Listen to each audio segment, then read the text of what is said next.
Сәлеметсіздер ме? Мен Әлихан Бөкейханов атындағы орта мектебінің 9-шы Б сынып оқушысы Ермек Жанымын. Мен Жамбыл облысы Тұрар Рысқұлов ауданы Құлан ауылында тұрамын. Мен сіздерді өзімнің ауылымның тыныш-тіршілігімен таныстырғым келеді. Біздің ауылда көптеген адамдар мал шаруашылығы мен егін шаруашылығымен айналысады.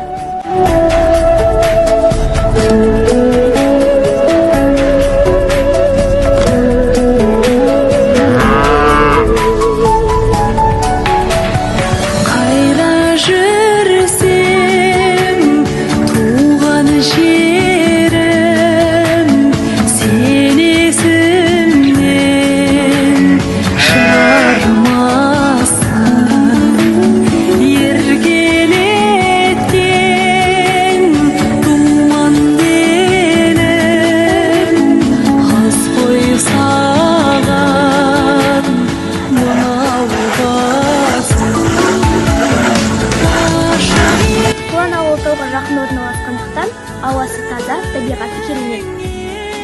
Құлан ауылы өте керемет ауыл. Сондықтан мен осы ауылда тұрғаныма өте қуаныштымын. Ал сіздің ауылыңыз қандай?